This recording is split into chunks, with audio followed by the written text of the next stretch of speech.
Welcome to Pound for Pound ATL, arguably the best place to get facts and opinions on your Atlanta Falcons. And absolutely the best place to get your opinions in. The conversation starts now. What's going on, football fans? It's me, J.R. Clark, back again with another Pound for Pound ATL Live, joined as always by my main man, Toby D.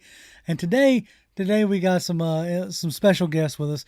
I don't know how many of y'all may have checked these guys out. If you hadn't, you definitely need to. We are joined by the Outta Your Falcon Minds podcast. I am still absolutely jealous of that name, that I didn't think of that. I know, man. We are joined by John and Mike. Guys, how are y'all doing today? I'm doing well, man. I'm out of my Falcon mind, man. I'm happy to be here. There it is. Yeah, man, we appreciate you having us, man. We really do. Oh, yeah, man. We appreciate y'all taking time out of your day to join us. I know y'all are gracious enough to have us on, a few, I don't know, maybe a month or so ago now, maybe a little bit longer. I'm bad with my memory as far as time goes, but we really enjoyed our time on y'all's show, and we figured what better time than to have y'all on, and we can just chop it up and chat with some different things. Like right now it is like dead in the middle of the dead period, right? All of our Falcons players are on the backside of Honolulu or Bora Bora or fishing or training. Like, who knows what they're doing right at this moment, but we still got a team to talk about and a training camp to get excited for. Toby, man, what are you getting excited for, brother?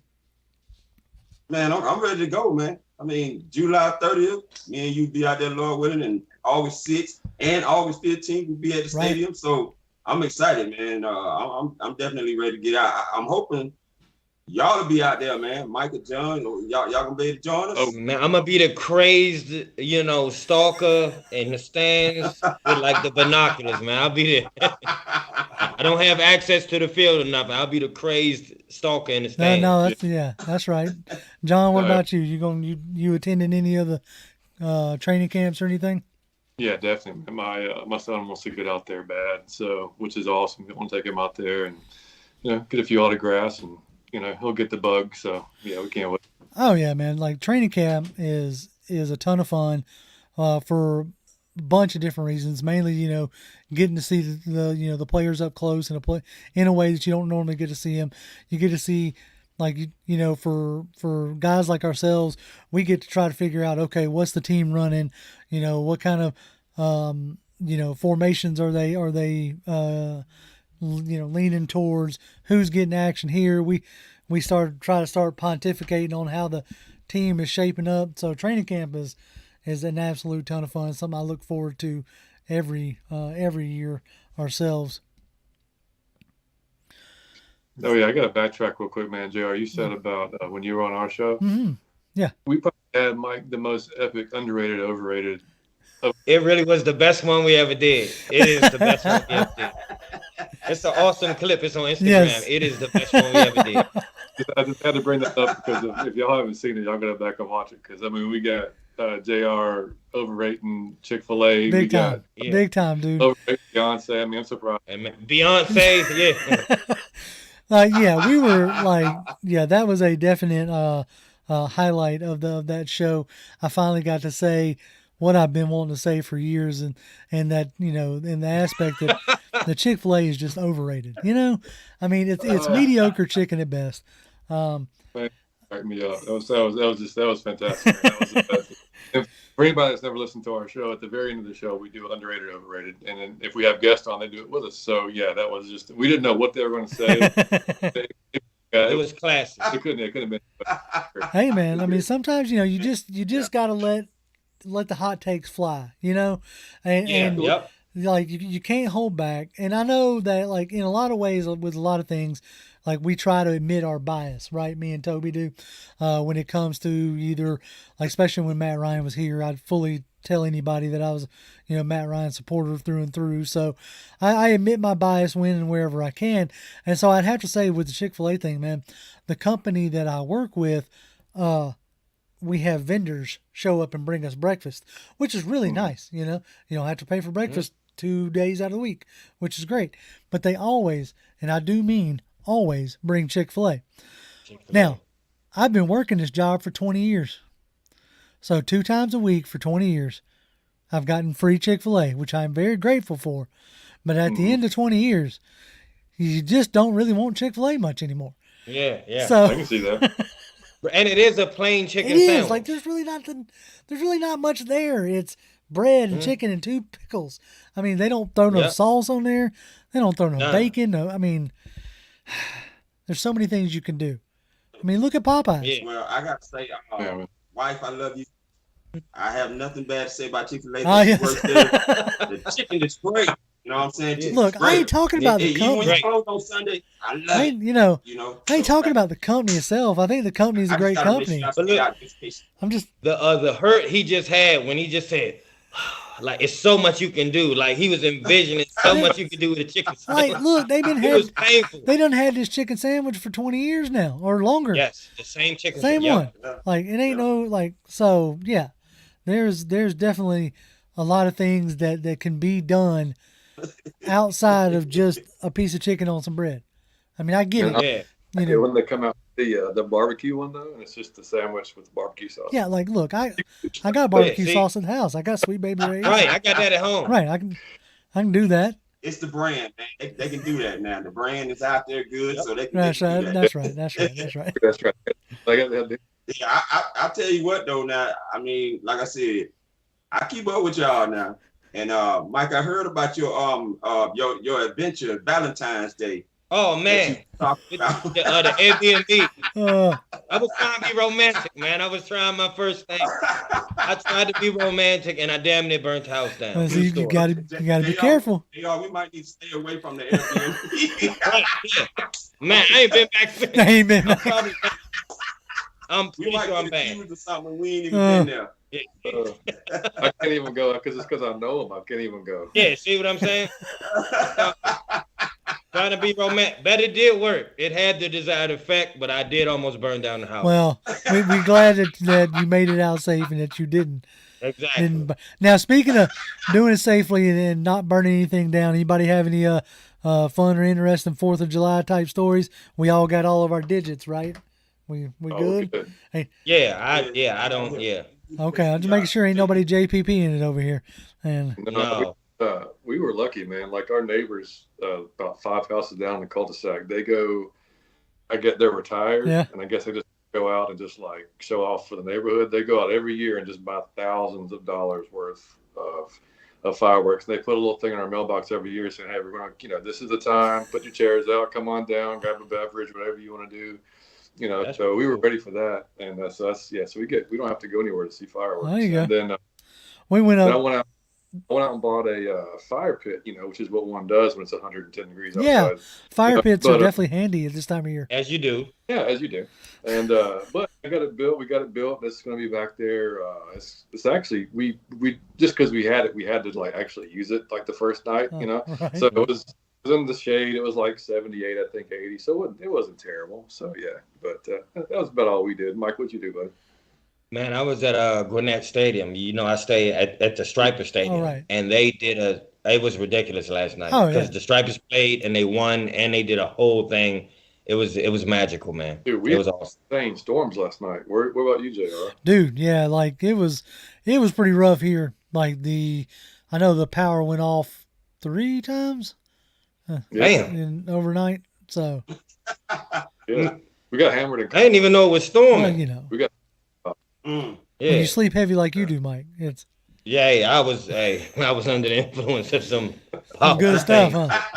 Yeah, it was a holiday, buddy. I got you. Hey, but I feel you. Hey, I tell you what, though, we was at the Marietta Square, man, and my wife she has a business on the side with my girls and whatnot, and boy, it ended roughly. We got rained on hard and storming, and I had a lady tell us that we're gonna have to deal with God because we couldn't take her and her nieces and nephews up that was up underneath one of these the restaurant thing. And look, I had to walk a whole way to my car with me and my granddaughter and my daughter. So I'm not sure how she thought we would be able to pick her up and take them anywhere.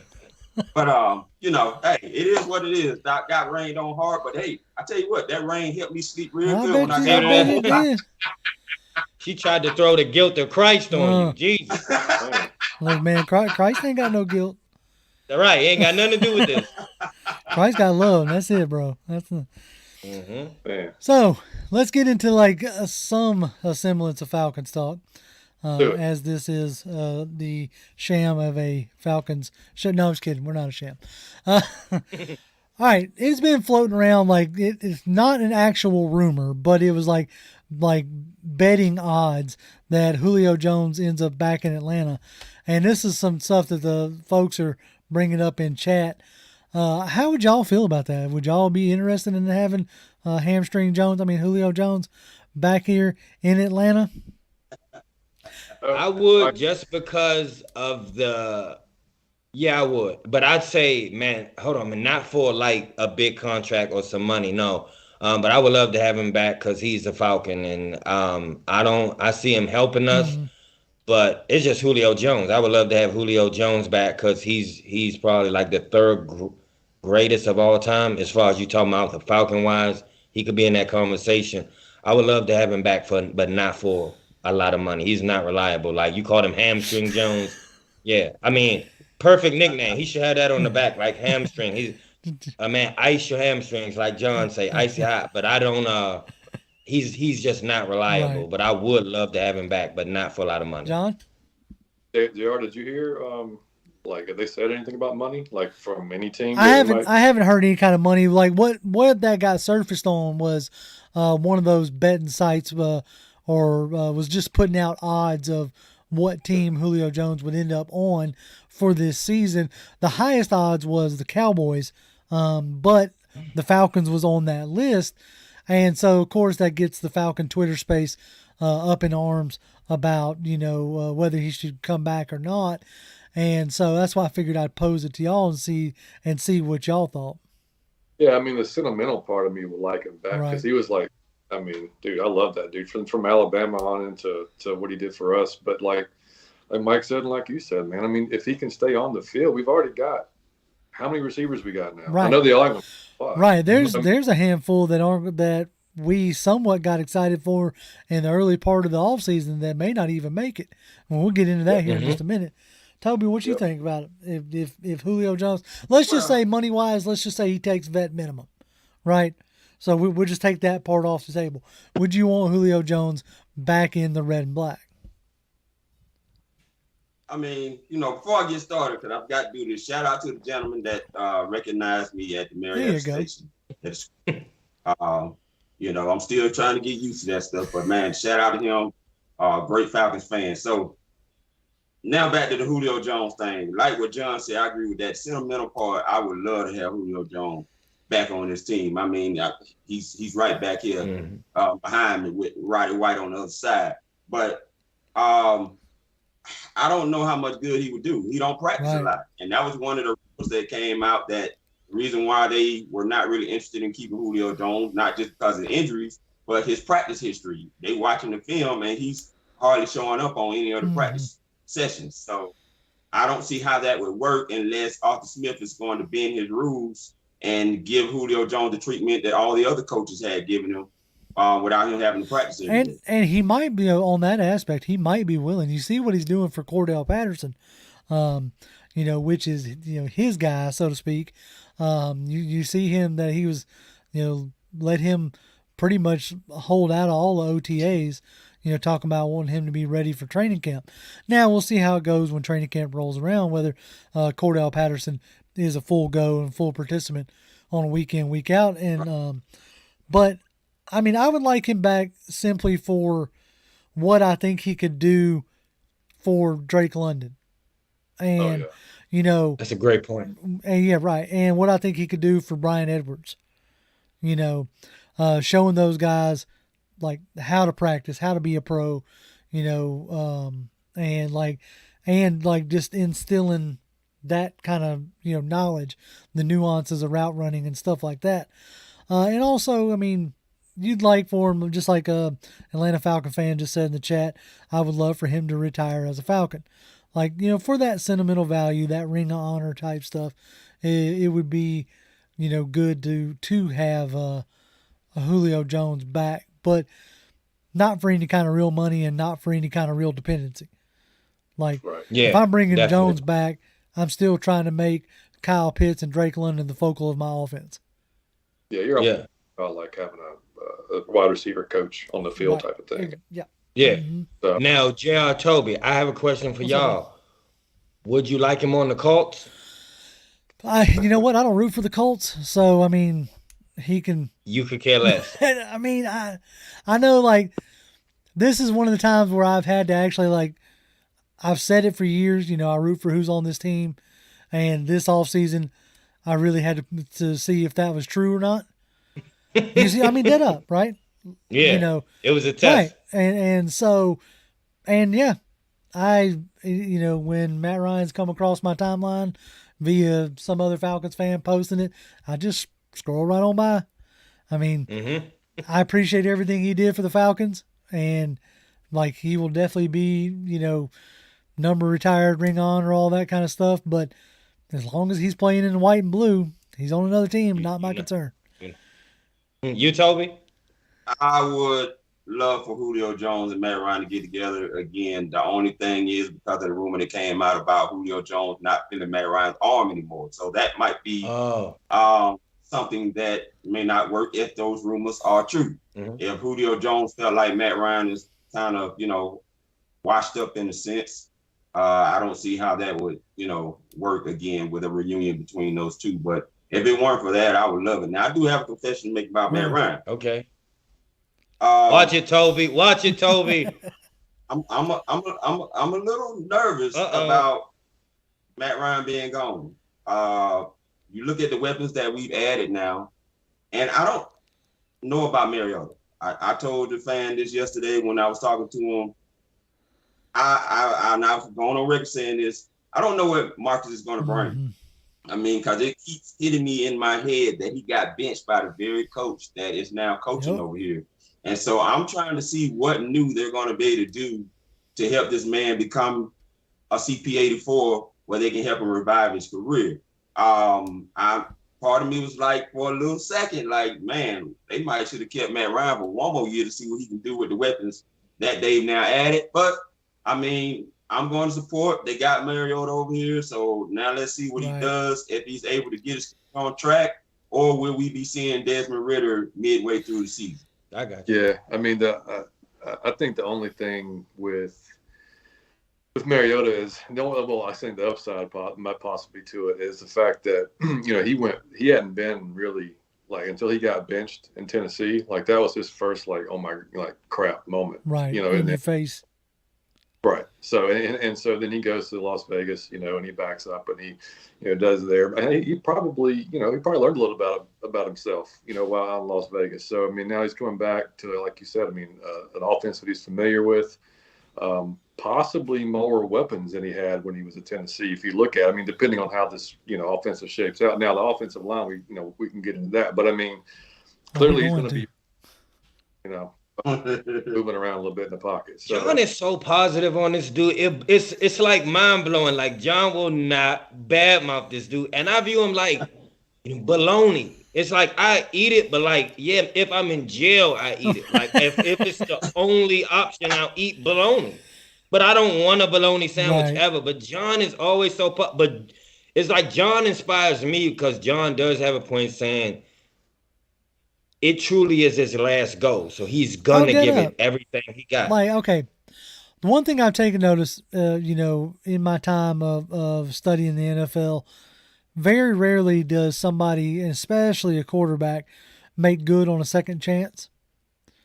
Generally speaking, this is all general. Like, you either got it or you don't, right? Even like you could say, oh well, Tannehill's doing good up in Tennessee, yeah, but they just took Malik Willis. Like, now Tannehill is sitting in the same boat that Mariota essentially is in down here. Same, you know, same thing with, you know, Jameis Winston Williams. James Winston there in New Orleans, like he doesn't have like the full vote of confidence right now. I tell you what, our Saints buddy that we have on, like he's all on board with James. Well, of course he is, but that's because they struck out just like we did with Watson. Yeah, yep. If they had landed Watson, nobody would be thinking about Jameis Winston. Nobody. Man, I don't like Jameis. I don't think he's. Well, you don't want to eat a W? No. Okay. See, that's what I'm saying. Like weird. Well, and two, man, like I don't want Mariota. Like I want him to do good for this. Like I don't think he's our quarterback next season. Like no, I want to see Ritter. I mean, like, honestly, it's either like honestly, I think it goes. You know, either he has. He's doing too well that we can't take him out of the lineup. Mm-hmm. You know what I mean? Or by week 8, you know, we're 3-5 or whatever the case may be, and they say, okay, you know what? Let's let Ritter take the reign and see what happens. Right. If going south big time. So I mean, I don't. You know, he's like, you know, he's on that 1 year. Like they say all the time, like in baseball, you know, like this is his prove it year, right? This is his prove it year. So he's going to go out there and make good and go up. And that was some other. We're not going to sign him to a long-term contract. We know this, right? I mean, it's going to be Ritter or it's going to be a QB we draft next year if that happens to be the case. Which I mean, I hope we're not in that position, to be honest with you. No, but I mean, realistically, what you want to be is that you hit on either Mariota or Ritter, and next year you're in position to draft like Will Anderson or whoever the top O-line is. You know, kind of deal. I'm with you, JR. You know, that's like ideally that's what you would like to be. You don't like that's what a lot of, you know, Falcons fans, even myself included, haven't really experienced in 15 years. And you don't want to be in a QB carousel. Like you don't want to be where the Jags have been, where the Browns, you know, have been, where New York has been since Eli has retired. You know, we want to. Like I am in that sense, I'm rooting for either Mariota or Ritter. I don't have a ton of confidence in either one of them, just based off of what I've seen. Now I think both of them can give some flashes, and if we can get a run game going, I think that's going to help them out tremendously. But no, I'm not. I'm not necessarily banking on either one of them, but I'm hoping that one of them, you know, steps up and shows, okay, we got this locked down for at least the next, you know, 4 or 5 years. Because I would love to roll into next year with the cap space, with the draft picks to really start building this team, not necessarily having to worry about a quarterback. Like, can Mariota pull a Kirk Cousins, you know, type scenario where he's better than average, but not necessarily great, to where if we build a team around him, maybe we can do something, you know. I was just going to say that. Yeah, I was going to say, because if, you know, we don't need him to be great. You know, we need him to be good enough. And if we've got the weapons around him, you know, we can build the defense like I think we're doing. Then, I mean, we'll see. You know, we'll see what happens. But did you see the comments, or did y'all see the comments Ritter made about how he was surprised how quickly he was getting the offense? Oh, yeah. Like it surprised himself that he was, you know, getting it so quickly, which I don't know if that's, you know, I don't know if he's saying like, I'm really smart or I'm really dumb. I'm not sure which way he's going with that. But, I mean, you know. Well. Man, that carousel can go on for a decade or easily. 2. So I don't think people, I had to say that, I don't think that people respect that, that it can go on for a decade or 2. So you got to be, when you get somebody, you got to treat them good and you got to be grateful for them. Browns, the Jets, you can just look around. Oh, yeah. Like, to your point, John, like as far as Ritter's comments, like it should be picking it up pretty easy. I mean, me and Toby, we did that video on the playbook that, you know, Ritter's playbook, so to speak, from his time in Cincinnati. We run there are a lot of similar formations and a lot of similar concepts. So, I would hope that he would be picking it up some. Toby, you got anything to add there? Yeah, the problem is not on picking it up. The problem is processing versus what you see in the NFL. You can pick up the playbook all day, but if you can't process the information quick enough to what you're seeing, that's where the issue, and that's where we have to see where he's at when we see him play in the preseason. But even the preseason, things are so dummied down that you're not going to still see everything that he's capable of doing until you get him into a regular season game. Now, we already heard last year that Dean Peason said they ran everything when they was practicing with other teams. So he'll get the least with these 2 practices that they have coming up against the Jaguars and the Jets in the during camp. They'll get to run everything live, full, except for tackling, of course, because they'll just be thudding because that's all you really can do when you don't want the players to get hurt or whatever. So we'll see what we hear out of there, but we all pretty much know they've already put it out there. Marcus is the guy. It's his job to lose. Week 1, he's the starter going in, so it's all good. And be quiet, Desmond, please. I don't need no bragging from you right now. Just perform first before you get to talking shit. Well, that covers our opening salvo. Good 27 minutes or so there. So let's jump into the chat and see where folks are at, what's their headspace. And J Dog says, "What's up, fellas? What's going on, Jay?" Chris Jameson's in here with us, along with Ghost Pepper and Nick Bangalow. Dre Murphy says, "What's up, everybody? How are we feeling on this hot Tuesday afternoon?" Hot ain't no joke, Dre. Dude, I was sweating at 8 o'clock this morning. It was ridiculous. Yeah, it was hot early this morning, and the sun wasn't even out. That's Georgia. 80%. Wound Carter says, "Rise up, pound for pound. Glad to be here tonight. Shout out to the guests that came out tonight." Let's see. Good buddy Ronnie, who's a Fleek on Twitter for y'all who follow them. He says, "What's going on, family?" What's up, Ronnie? Let's see. Joseph Thornton says, "Julio is not going to work." No, I don't think so. Like I said, for an on-field coach, but that's a lot of money for an on-field coach, you know? Yeah, we can fantasize. Hey, hey. Don't kill our dreams, man. Hey, look, he's right here. You know what I'm saying? I love it. Yeah. Man, the hat that's right above that is the best hat. The one you got and the one John got is the best helmet and the best hat we have. Let's see. Ghost Pepper says, "Love Chick-fil-A, especially their customer service. Love Popeye's chicken too, but their customer service is lacking." Yeah, like, look, if I could get Popeye's chicken with, Chick-fil-A's customer service, then we'd be talking. Then we'd be on. Come on, Elon Musk can make that happen good Lord, somehow. Elon Musk. I got faith. Blizz18 says, "Julio Jones ain't been the same since he joined the Migos." I mean, it does seem to have had a little bit of effect on him. Damn. Yeah. Let's see. Dexter Vallis, he says, "What's up, P for P? What's going on, Dexter?" Ghost Pepper says, "Jones won't be back. Would be back. Only one thing: Dimitrov and Quinn are no longer here. We have Arthur Smith and no nonsense head coach. Not my buddy doll mindset." Oh Lord, I think he's talking about that "my buddy and me" from back in the day. But that's hilarious. That's good stuff. Wallace Smith is in the building. What's going on, Wallace? John H says, Marcus pickup is 100% about comfort during transition. No more, no less. That's not a bad point there. Yeah. It is. But I can tell you what, though. I don't know if y'all picked up on it because I guess I'll be just looking into things as deep as I look into it. But both times during the presser when they brought Marcus Mariota and they signed him, right? Both times when Arthur Smith was asked a question about Marcus Mariota, guess what Terry Fontenot did? What? He went to his phone twice. Both times. Man. So you know what that tells me? That ain't Terry guy. No. Yeah. That's a good one. Let's see. The dynamic, the power dynamic between Terry and Arthur is going to be one that's interesting to watch for the next few seasons, especially next year when we got $100 million in cap space. Yep.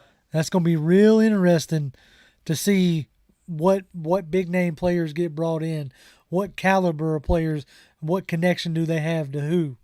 Because right now we make jokes in the especially on Twitter, Ryan Pace struggling for control with Terry Fontenot, and then we sign Ferguson and we're like, oh man, Arthur's done got his hands in the dough.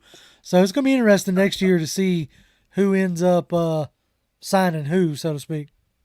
Yeah, I do think Fursker will be a better fit than Hayden Hurst. I think so. He's a little bit more of a reliable blocker, and he knows what to expect for Smith.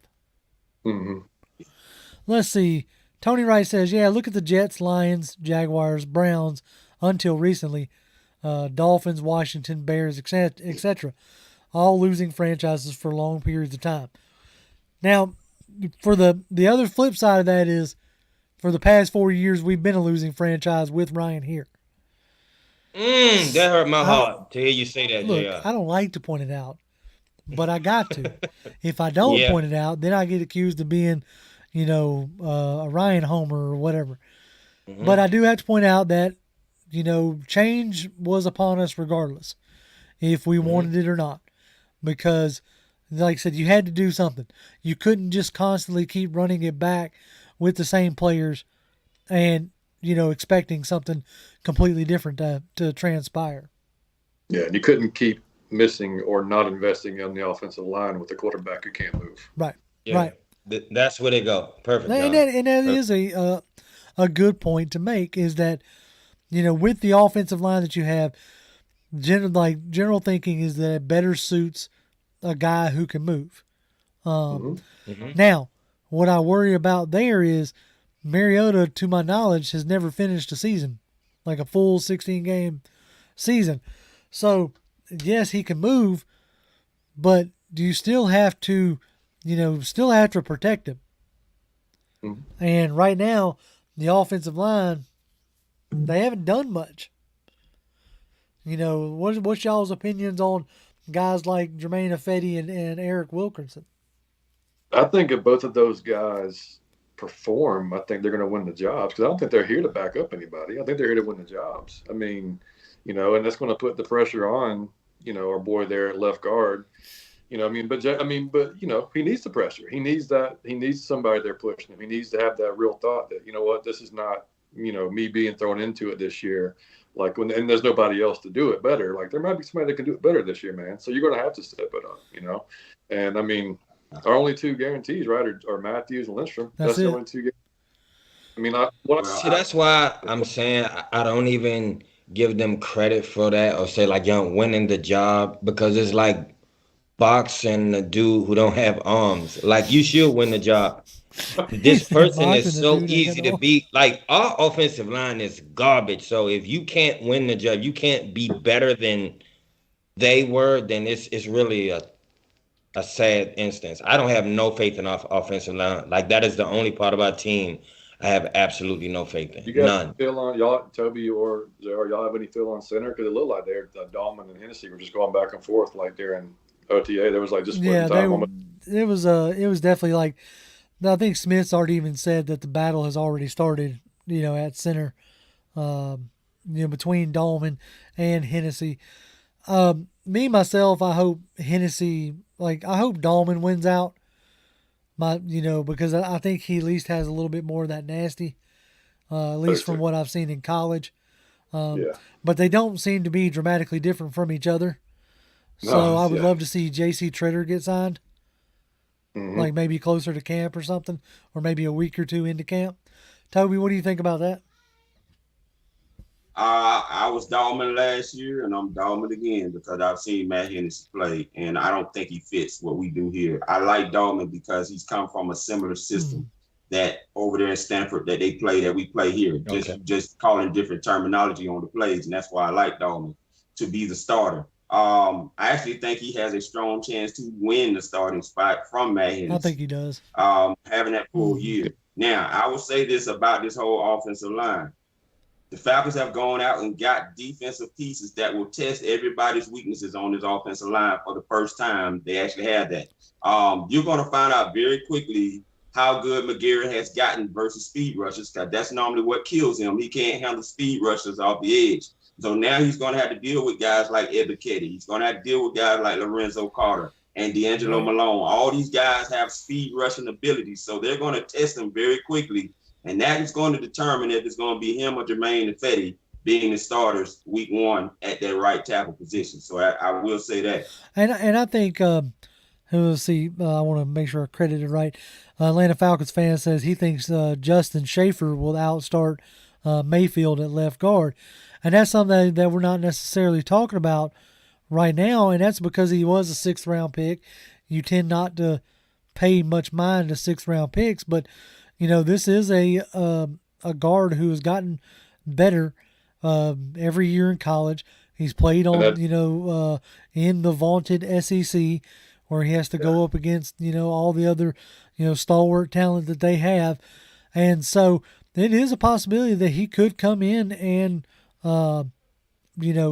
take over that left guard spot, because if I'm not mistaken, Fetty and Wilkerson are both have more experience and time logged on the right side of the line. So I don't necessarily feel like right now that they're in competition for that left guard spot. It looks like right now it's a competition of Mayfield, Cody Gossett, and Justin Schaefer. So it'll be interesting to see. And I know Schaefer's got that power. He just doesn't have the move ability that we seem to want to have in that outside zone scheme. So if he can show that he can get out there and move and also display that power, he very well could come away with that spot. He's got the most attitude of any of them. Right. Like he really, he doesn't care. He just gets after it. Right. So he can, if like you said, if he can show that he can move, it could be a sleeper right there. 6th round. That's So I definitely will keep y'all out for Mike Vrabel's son, Tyler Vrabel. Okay. If you never watched this dude play at Boston College, you need to go and watch some of his film. He's got that nasty attitude when it comes to being on that offensive line. Yeah, that's what you need. Yeah, definitely. And Justin Schaefer's the same way. And I think that's what they're going to be looking for, man. You got to have somebody that's got that nasty up there that can set the tone for the whole offensive line and what they should be and how you want them to play up front, because we haven't had a tone setter up there. And see, that's another reason why I'm not interested in Matt Hennessy being the starter, because he doesn't seem like he's that guy with that type of I pressure. completely agree. That's the part that has me done with Hennessy. He seems to get bullied just a little too much for me. I know he's a technician. I know he's got all the good technique in the world, and when he's able to get out in space, he moves real well, and I get that. But like I said earlier, you get the same thing with Dahlman, but you get that with some nastiness. And I don't need some offensive line. Right, exactly. I need some somebody to channel their old school Harvey Dahl. There you go. Yeah. There you go. Yeah. I need somebody who can chew nails. Dude, that goes a long way, man. 4th quarter. If they've been in your ass the entire game, and all of a sudden the 4th quarter rolls around and they're still coming at you, dude, that wears teams down, man. I don't care how deep you are. That's gonna wear those down, man. And if the running backs, man, if we can get if Algier, who I hope to God comes through, because I've been talking up this dude since before, he's the only pick I got right. The entire prediction that I thought we would take. But I love that dude, man. And I think he's one of those guys that will get stronger as the game goes on. So you combine that with a line that I hope, is better and they can get a little dirtier. We could be interesting. And I don't want to get too optimistic, because you know what that does to Falcons fans. But, Look, I learned a valuable lesson last year about not being too overly optimistic. I'm keeping my optimism in check this year. But Algier, I am interested to see how he looks. He's a guy who was pretty much BYU's offense.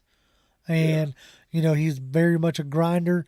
And somebody put out it was Kevin from the Falcoholic putting out an interesting thing when we're talking about running backs. He plugged in Troy Anderson's measurables and everything into that RAS score.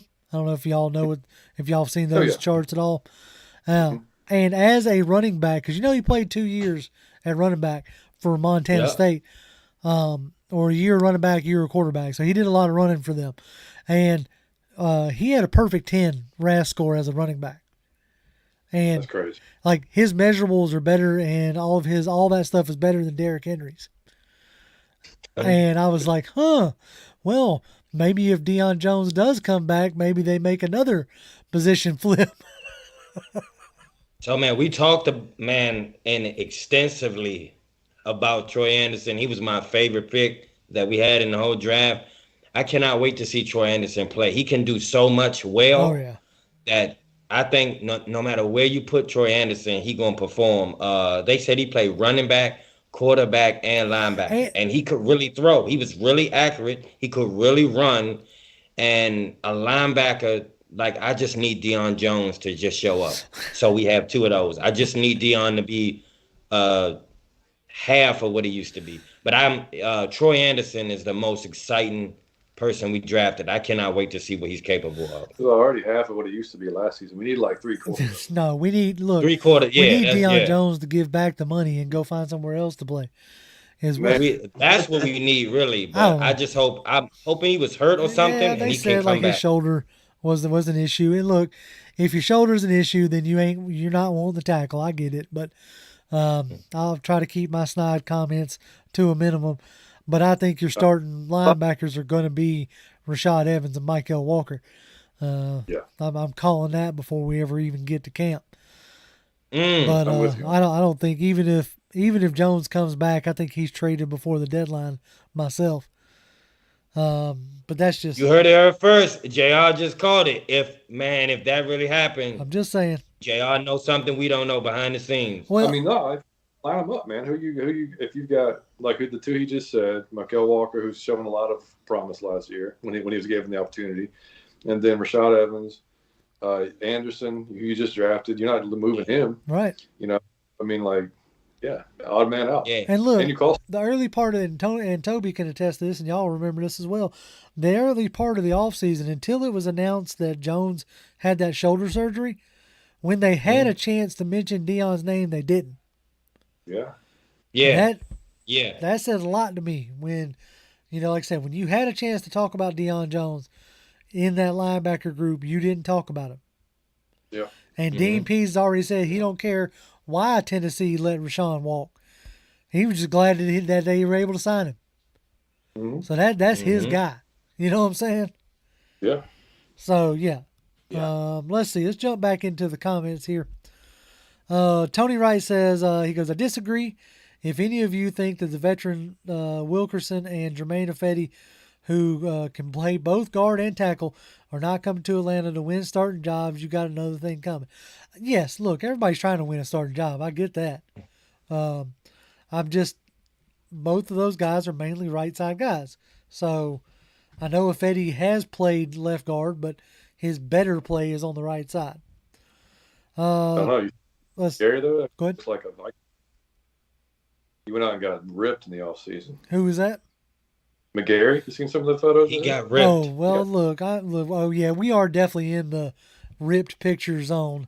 Everybody's in the best shape of their life and dropped 10 pounds and added 5 pounds of good weight. Look, you can get ripped all you want to, but 2 things where you can't hide: footwork, technique with your hand placement. If you still haven't got that down, you're not going to do well. I don't care how muscular you are with speed rushes. And heart. You can't quantify that. Because I saw some of those players on the offensive line have no tackle in them. They have no heart in them. Yeah. That none at all. So, yeah, we're going to see. That's right now going into camp. That is my biggest concern, is that offensive line. We've done a decent job about adding Casey Hayward, which you could check out that zone video I put out last week over the weekend.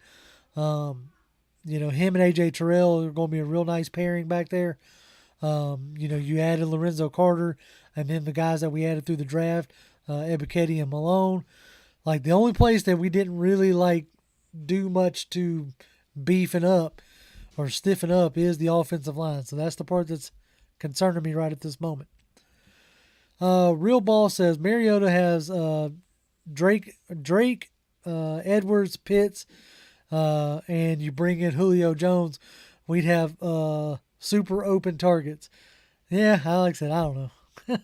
Got one ball, man. Got one ball. That's right. Tony Wright says veteran guard Colby Gossett has a mean streak that he brings from Minnesota also. Yeah, but my only concern there is, he couldn't unseat Mayfield last year. And when he did, game he was terrible. Right. And so, he's got to step it up too, at that point. Wallace says our receiving core is going to be good this year.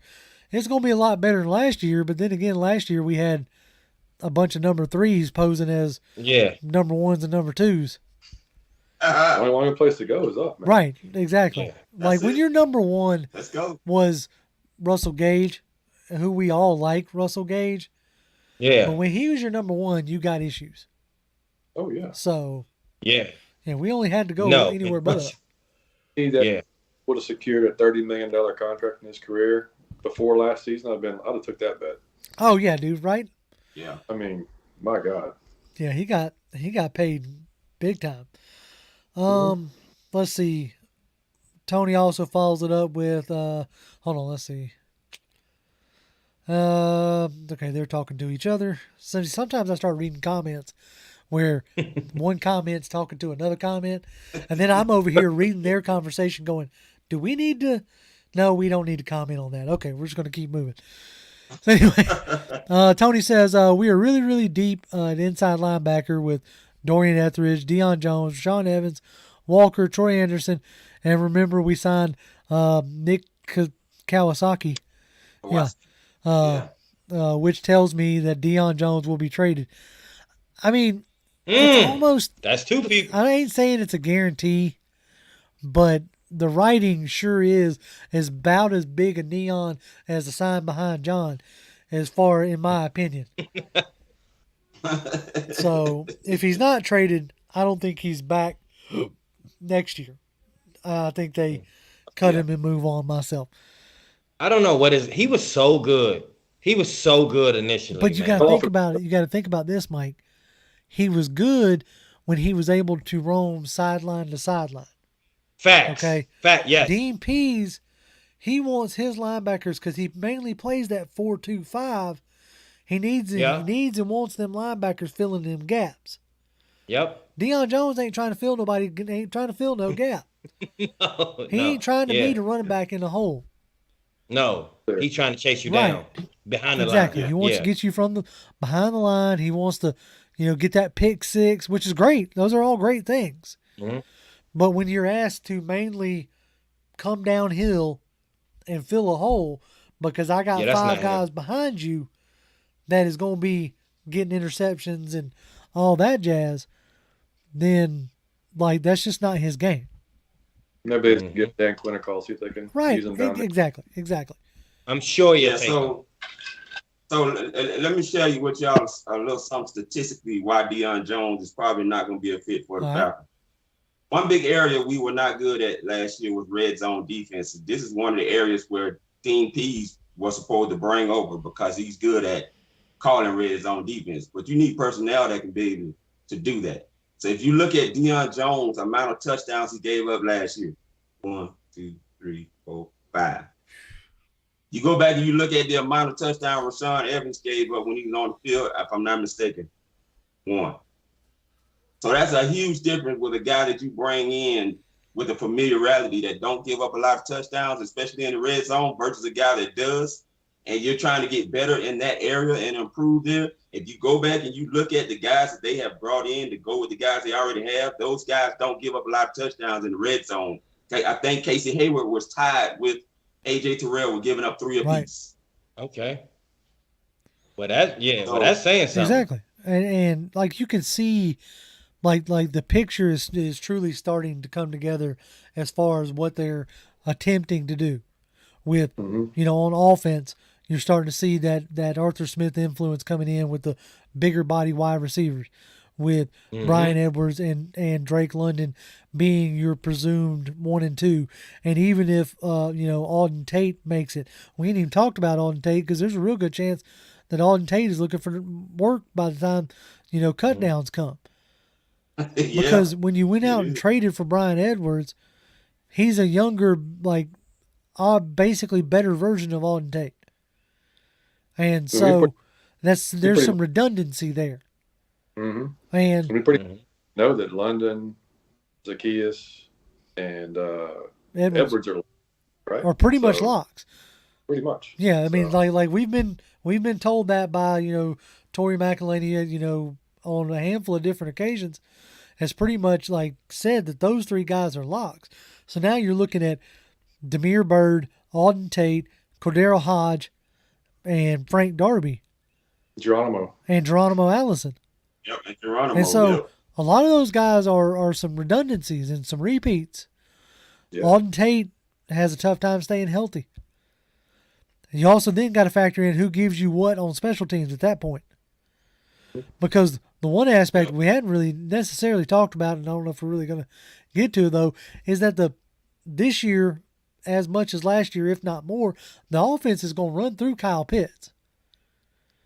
Yeah. So now you're looking at your receiving option number one, not wide receiver one, but your receiving option one is Kyle Pitts. Receiving option two is either Drake London or Brian Edwards. They're going to be 2 and 3. And then that leaves your receiving option 4 at Olamide Zaccheaus. Yep. Suppose you get Julio to that. Yeah, what's he going to do? Hey, He wouldn't have nothing to do. Yeah, so that's a bad look. Right, Yeah. and that's also kind of like we went into this offseason going, Olamide Zaccheaus, wide receiver 1, going, oh God, what are we going to do? To now looking at it a couple weeks out of training camp going, okay, this receiving core looks a lot better than what we assumed and what we thought it was going to be. And I give credit to Fontenot and Smith and whoever for being able to do what they did there and turning that around. Because that looked real scary. Oh, yeah. I mean, we were thinking, I know Mike and I were talking on some of the shows like before all that happened. You can't look at a schedule in the NFL and say that's a loss, that's a win, because it's just it just it never does. But we're looking at going, man, like with this roster though, like in that tougher schedule, like man, maybe 3 games. This is, before they start making right. And now, like realistically, right now, not seeing a snap in pads of any kind. I'm thinking like 3 to 5 wins at this junction. And come on, JR. Come on, man. Are you over me, Mike? Hey, I'm with him too, Mike. I got 5 and 11. Yeah, man. Come on, man. like, What you? I say 5 and Super 12, Bowl. I got 5 and 12. Yeah, I say you Super Bowl, Super man. Bowl, Mike. Come on, Mike. Hey, man. Let me just I will just I'm not I don't agree with Mike, but I will say this. Dan Quinn's second season Super Bowl. Nobody expected that. We went 8-8 in the first season with Dan Quinn. And okay, yes, I'll give you that, but you also had Matt Ryan, Julio Jones. You had you went out and got Mohamed Sanu. 100%, yeah. And then Dan Reeves 7-9 our first season, 14-2 Super Bowl next season. Chris Chandler is our quarterback. See, my Falconists just won't allow me to say that we're gonna have a losing season. I'm counting on the Super Bowl ring, buddy. Look, I'm just looking at. So, John, what you're saying is we need to fire Arthur Smith and go and get another Dan. There we go. Dan was the man. No, not Dan Quinn. Dan Reeves was the man. Don't get Dan. The two Dans are the only ones that lead us to the Super Bowl. Mike, that's real. That's true, actually. Hey, Jim Mora and Smith both had worse seasons in their second year. See, I don't know. Okay. Might be going down a rabbit hole here. No, like if when we do our JR said 3, he said 5. What you say, John? Wins wise, if you just had to spitball. Man, see, this is where like part of the optimism. Like I hate that. Man, I'm saying. Look. I look at like JR just said, we haven't seen anything in pads yet. Right. Like, all we got. Right. What we've seen a little bit of in OTAs and what we think might happen, but like I have a heart. Like, I look at the offense and I see such potential in them outside of the offensive line. That's the caveat of the offensive line because that's kind of runs right. Okay. But let's just say that does work out okay, right. Like better than last year, right? And then our defense performs. Defense should be better, right? Should be. So I think we can pull out 7. I think we can put.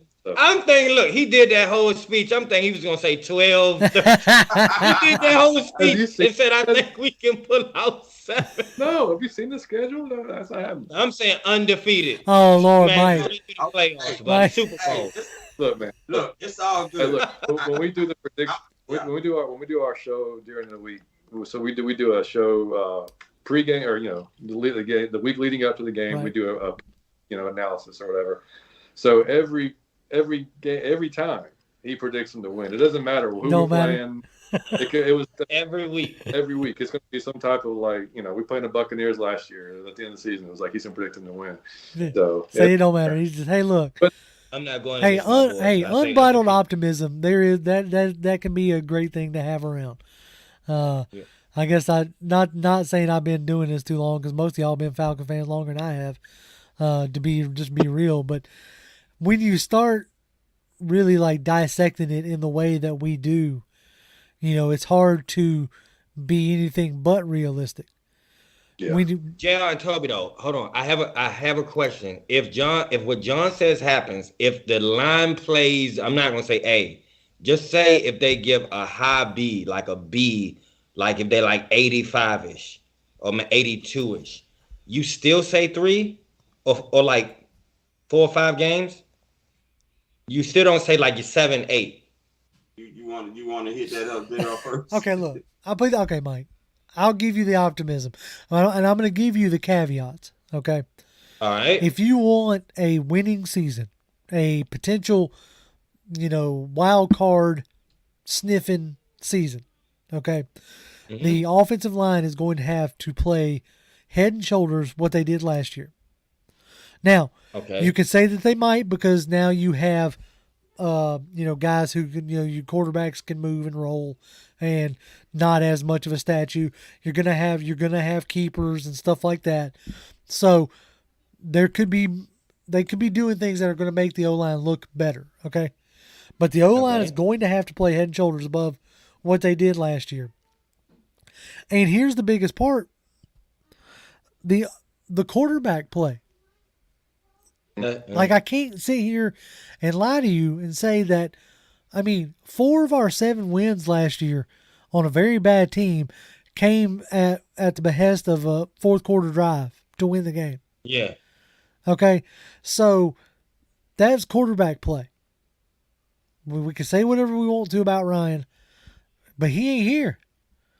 So until I see what this quarterback play is going to look like, I can't say more than about 3 to 5 wins. Goodness gracious. You told me. That's just it. But look, if we get it, like say Mariota goes down, right? And Ritter comes in and he's playing like Russell Wilson. Then mid-season, my optimism and opinion will go through the roof.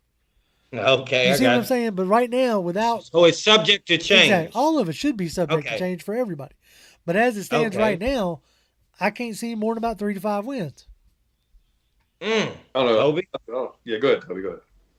I'm giving away a little bit of my video that I'm gonna put out on Saturday. But if the Falcons want to make it to the playoffs, they're gonna need these key big 3 players on defense to play out of their Falcon line. Okay. I like it. Grady Jarrett, number 1. Lorenzo Carter, number 2, and Ed Ketty on the other side. True. Yep. If they can get them 3 guys to play out of their Falcon mind on Sunday, Thursday, or Monday, whenever they play, they have a chance. Because if you got Marcus Mariota and you got Ritter, like John said, we believe they may be switching over to a more defensive philosophy, right? So you don't have to have a quarterback that's got to be Matt Ryan. He just can't mess it up, right? So if they can get this defense, them 3 guys leading the charge, because I know they are banking on Grady and Ebiketie and Lorenzo Carter to really step up and do their thing, they have a chance to make playoffs. If these guys do not play above average on that defense, I don't know if they're going to make it to the playoffs, which thus leads me back to my 5-win season. Goodness gracious. There's 2 things, man. I think, well, there's more than 2 things, but I look at what that coach, and say what you will about the coaching staff. I look at what they did with that roster last year, and they got 7 wins out of that. I know, and it is Ryan. Obviously, Ryan's gone. That's the biggest thing, right? But I just feel like they're gonna beat a few teams nobody sees us beating. I think we may drop a few games that we should have, obviously won like we did last year. I think it happens every season. But you look at that and you think, man, we've improved on wide receiver, we've improved on the line, we've improved in the secondary.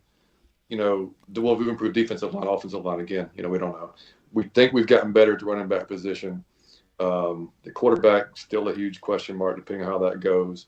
But all that being said, it's like, man, and then you throw in that, we do have a tougher schedule, so we're not just playing, chumps and we're playing a pretty rough schedule. I mean, like Toby just said, like those guys on defense now, and that's the thing. If those guys don't show up, or injuries happen, like it always happens. I mean, our line of, like, we have a very thin line of, it's like I mean, like we're like, right. I mean, it can go one way really quickly, or it can go really good really quickly. Right. So I mean, depending on what happens. So I mean, that's I mean, health is a thing that you can't ever predict. No, true. So, I mean, I will say this. I mean, this year you're not counting on Stephen Means playing like meaningful snap, no pun intended. You're not counting on JTM playing meaningful snaps before he got cut.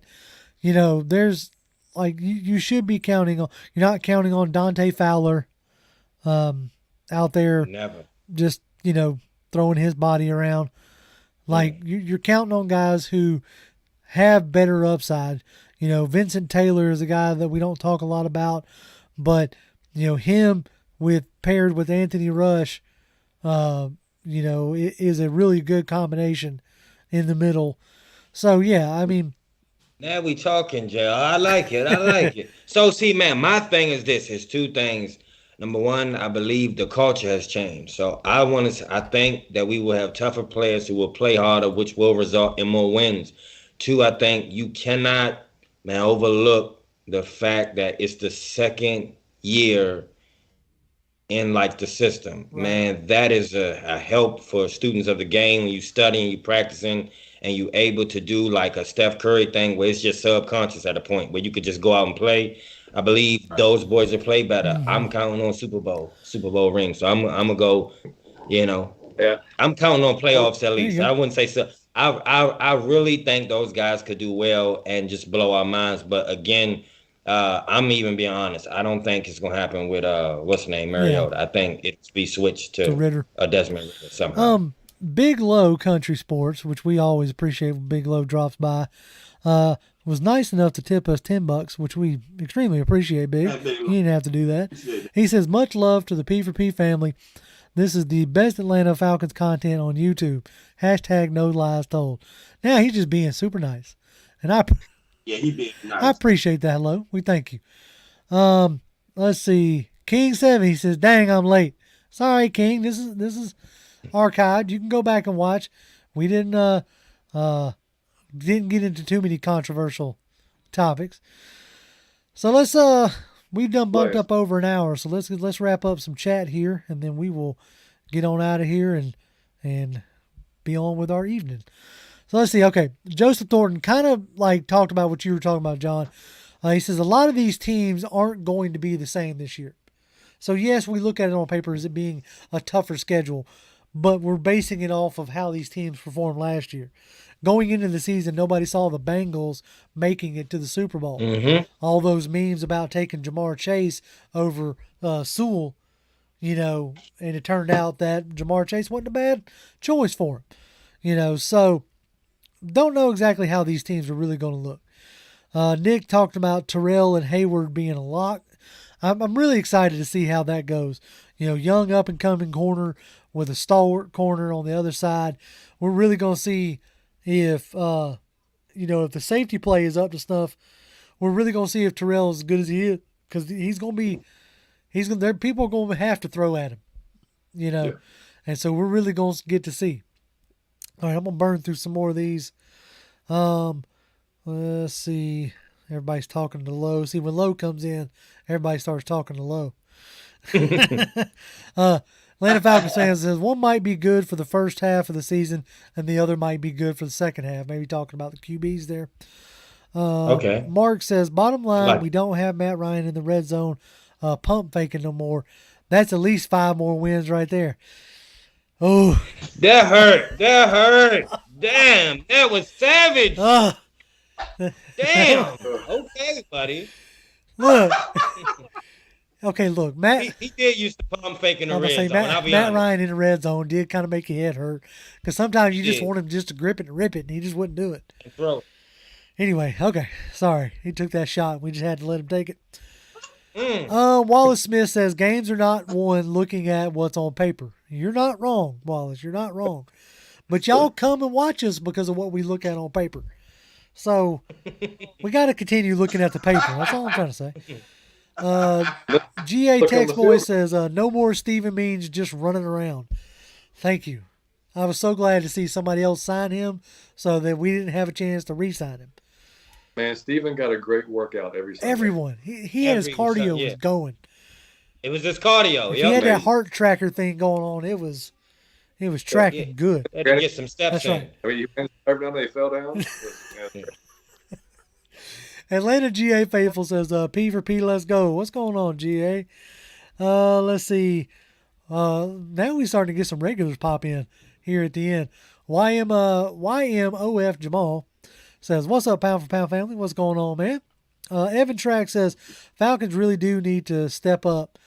Braves and Hawks getting the right mentality. Yeah, I mean, Hawks doing some things, trading for Devontae Murray. I don't know much about basketball, so everybody seemed real happy with that trade. Great trade. So I just have to go with the consensus on Twitter, So everybody seemed real happy with that one. Let's see. And I think that was pretty much okay. Dre Murphy says, he's talking to somebody else. See, y'all having so many conversations. Atlanta fan says Braves are beating the Cardinals 5-1, 5 runs in the first inning. That's what's up. Love it. That's what I'm talking about. They get them bats popping and it's good to go. All right. Well, I think that's going to do it for us tonight. Like I said, we done bumped up over an hour. Guys, why don't y'all let everybody know where they can find y'all? Well, y'all can follow us on Twitter. We're Outta Your Effing Mind, just the F and the N, mind. We normally put our podcast on YouTube, but we're not near as big on YouTube, and we don't do any. I mean, let's literally just Mike and I talking to each other. It's our recording of the podcast. Some people like to see it on YouTube instead of watching it, so that's cool. We put it on YouTube for that reason. We may eventually get a little bit more, visually. Into it. But right now, Spotify, iTunes, find us on there. Just search Outta Your Falcon Mind.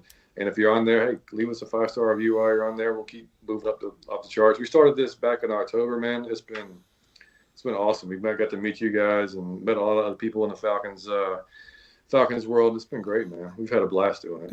Good. Yes, no, it's been a lot of fun. Me and Toby have a lot of fun doing it. Big Low just asked, are we going to training camp? He talked about he missed us last year. Yes, we will be at both. Me and Toby will be at both Saturday practices. What were those dates, Toby? You remember? July 30th and August 6th. July 30th, August 6th, and we will be at the Benz on the 15th of August. Yeah, 15th of August. And I will be at the Jags preseason game, the only one they're having here. So if y'all see us, dude, come over and say hello. Wave at us, throw something at me. Well, maybe not. Don't throw nothing at me. I was going to say, don't throw something at him. I don't have real good reflexes. I'll be gonna caught one in the chin. So yeah, but yeah, we'll be there. Definitely at the Benz. Definitely up at Flowery Branch. And so as always, y'all can follow us on Twitter. I'm at Grim1128. That's GRIMM1128. Toby. OBD1991. And if y'all want merch, it's in the bio. Patreon's in the bio if you want to join for that kind of stuff. But yeah, man, just keep an eye on the channel as we continue to put out content for y'all. And as always, Falcons fans, rise up. Rise up. What's up? Rise up and stay out of your Falcon mind.